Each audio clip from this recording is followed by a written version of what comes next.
guess what's happened? Is the barn on fire? If not, I cannot think of anything else. The future of our daughters is at stake. Please listen. I heard a rich young man bought Netherfield and moved in yesterday. You must go over there and make yourself acquainted right away. We've heard it said he's still unwed.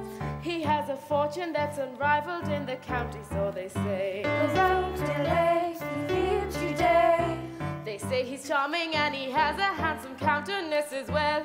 The grandest or the friendest of the gentry we've heard tell. Oh, what a catch. We must make match. A man like that would really suit one of our daughters very well. Please don't delay, see him today. Oh, what a splendid opportunity. We must act speedily. There's no time to waste. Time is of the essence, and we may be given priority if we make haste. We must act with speed, or we shall succeed. So hurry, or this opportunity may soon succeed. So, will you go, my dear? Well, I shall give it my most earnest consideration. Now I wish to return to my book. This is no time to be burying yourselves in books. You're always reading a book. I enjoy intelligent company, and there's none better than to be found in my books. Think of our daughters. Unless we can get them married, and married well, what is to become of them? Jane is almost 23 and still not married, and no suitors yet for the other four. Who'd want them? Kitty and Lydia, so silly and only thinking of their own pleasures. Kitty and Lydia are young. Of course they're silly. I'm sure they're no more silly than when I was their age. Oh, no, I wouldn't argue with that. Mary is a more rational girl, of course, but always has her head stuck in a book. And is too stupid to learn from what she reads. Elizabeth is far too independent and outspoken. No man will ever tolerate her impudence. Now, I will have nothing said against my Lizzie. She's worth more than all the rest put together. Mr. Bennet, you must not say such things. You take a delight in vexing me. Not true, my dear. I have the highest compassion for your nerves. I have heard you mention them daily for the past 20 years at least. They're my old friends. Oh, but you don't know how I suffer. Think of our daughters. When you die, the estate shall go to that vile Mr. Collins. Then what shall become of us? Oh, if only we had a son, the estate would go to him. Then we'd be okay. Well, you would insist on having 5 daughters in a row. I did my best. Providence has just proven to be improvident in our case. If only the Lord had given us a son. I waited and waited for one to come along. How I tried for one, almost died for one. I thought sooner or later a son would come along, but I was wrong. 5 daughters all in a row. 5 daughters and nothing to show for them. Each one still single with no one in view. What suitor suitable? What shall we do? Oh, what shall we do? Without a male heir, we shall lose the whole estate. All you can do is just sit around and wait for the time to come when we lose our home. We both thought that a son would redeem us from this fate. Now it's too late.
Good evening, Mr. Bennet. How nice to make your acquaintance once more. This must be a charming family. May we be introduced?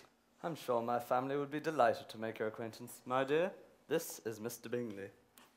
How delighted I am to meet you, Mr. Bingley. I hope you're comfortably settled in Netherfield. I like it enormously. Such a pleasant environment and such pleasant neighbours.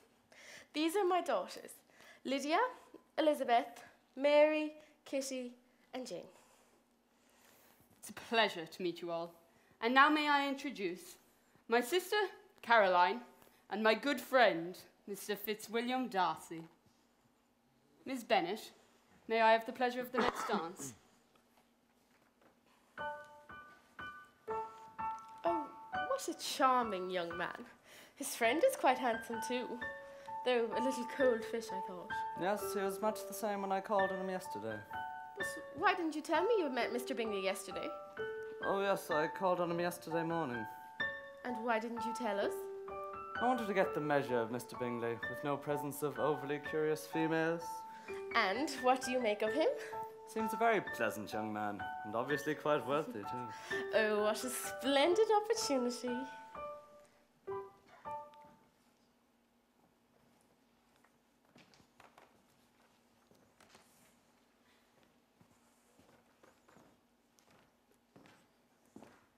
Come, Darcy. I can't see you stand there alone all night. I simply must see you dance. You know how I detest dancing, unless it is with someone whom I am properly acquainted. Besides, you are dancing with the only handsome woman in this room. She is the most beautiful creature, I grant you. But look, there is one of her sisters sitting just behind us. Don't you think she is handsome also? She is tolerable, I suppose, but not to my taste. Tell me, why does she sit alone, slighted by other men? It suggests a fault of temperament, perhaps, or a dull mind. Your sister is free. I shall dance with her instead.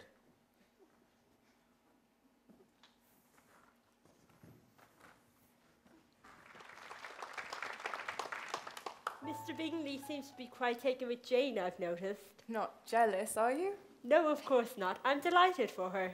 I'm sure there are many who do not share in your delight, namely, every other single girl at Meryton who would rather he was paying some attention to them. Well, he's obviously very taken with her. But then, what man in his right mind would not be? Of course, but I cannot help feeling that she's being too guarded with Mr. Bingley. She must show her feelings more. She must help him to declare his love. She does as much as her nature will allow. It's not in Jane's nature to secure a husband by design. This gathering needs some livening up. Music, that's what we need. Yes, indeed. Do you sing for us, Elizabeth? Oh, Charlotte, you were always wanting me to sing. Go on. Very well then. Girls beware, ladies do take care. If a man is proud, if he's vain, if allowed, he will look down on all that you do with contempt and disdain. If you're wise, if you're smart, you'll refrain from the start, from affairs of the heart. With a man who is proud, mark my words, you'd be better apart. Keep away from him, don't delay with him. If you stay with him, you rue the day.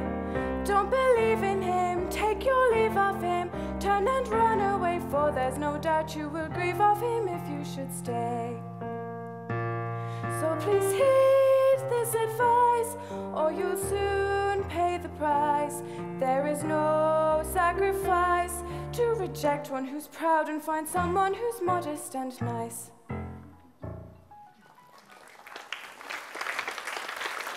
Very good, Lizzie. It's time for someone else to show off now. Father, may I? I'm sure it is my turn now. Very well, but not for long, and keep it lively. I've just learnt a new concerto, I think not, my dear. but it's not very long. I do not think this is the occasion. Then I shall sing instead. Mary, my dear. I do think a lively tune on the pianoforte would be much the best idea.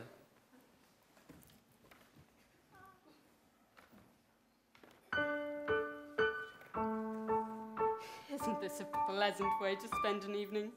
Certainly, if one enjoys primitive pleasures. They do say that Savages are very fond of dancing. Oh, Elizabeth, I enjoyed your songs so much. But why aren't you dancing? Mr. Darcy, allow me to present to you the most desirable of dancing partners. Would you care to dance, Miss Bennet? Thank you. No. I assure you, Mr. Bingley, I did not pass this way in order to secure a dancing partner. I have no wish to dance at this moment, and I'm sure Mr. Darcy doesn't either. Particularly not with someone whom he was overheard to describe as not pretty enough, nor elevated enough to grace his presence on the dance floor. If I said anything of the kind, then I apologize for my bad manners and lack of perception. Don't worry, Mr. Darcy, it's of absolutely no consequence to me.